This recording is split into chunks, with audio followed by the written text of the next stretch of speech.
आप देख रहे हैं मुझे हरियाणवी नुक्कड़, जो हमारा एक सोशल मीडिया हैंडल गवर्नमेंट के ऊपर सीधे सीधे कुछ आरोप लगाए हैं, वो भी लगाए हैं दलितों को लेकर के। यानी जब हुड्डा साहब की गवर्नमेंट थी 2014 से पहले, तो दलितों के साथ किस प्रकार का व्यवहार होता था उनकी 10 साल की सरकार में, ये कुछ पॉइंट जो है भारतीय जनता पार्टी ने समक्ष रखे हैं मीडिया के सामने, जिनको मैं आपको बता रहा हूँ। सबसे पहले उन्होंने मुद्दा उठाया कि पुलिस स्टेशन के अंदर किस प्रकार का व्यवहार होता था जब कोई दलित के ऊपर कोई अत्याचार होता था और वो अपना केस दर्ज कराने पुलिस स्टेशन के अंदर जाता था, तो सबसे पहले अधिकारी उनसे उनका नाम व जाति पूछते थे।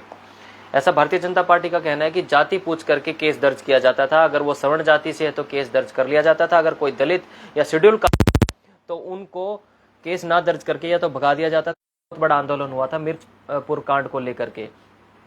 उसके अलावा भगाना के अंदर जो कांड हुआ था, उसके अलावा गोहाना के अंदर जो बस्तियां फूंक दी गई थी दलितों की, ये भी हुड्डा गवर्नमेंट के अंदर हुआ था। ये सारे पॉइंट भारतीय जनता पार्टी ने अपने जो है मैनिफेस्टो के अंदर रखे हैं कि अगर हुड्डा साहब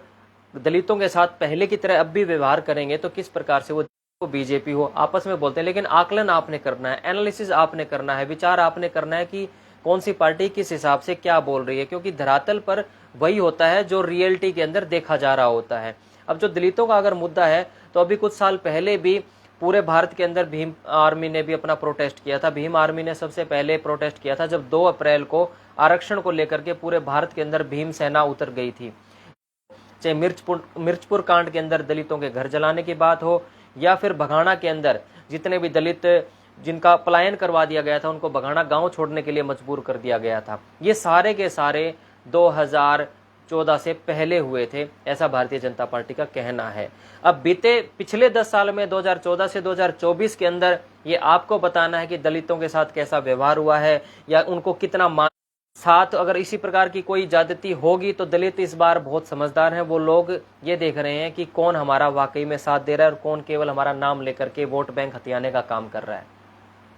दलितों के 4-5 बिंदु जो भारतीय जनता पार्टी ने गिनवाए हैं, खासतौर पर उन्होंने तवज्जो दी है अपने मैनिफेस्टो के अंदर कि हमारी सरकार अगर बनेगी तो दलितों को न केवल राजनीतिक जो है वादा किया है, वो 1,80,000 से जिनकी आय कम है उस महिला को 1,000 रुपये हर माह जो है देने की बात नायब श्रेणी मुख्यमंत्री ने करी है। तो ये कुछ हर पार्टियां करती है। अब कांग्रेस ने अपने मैनिफेस्टो में दलितों को कितनी जगह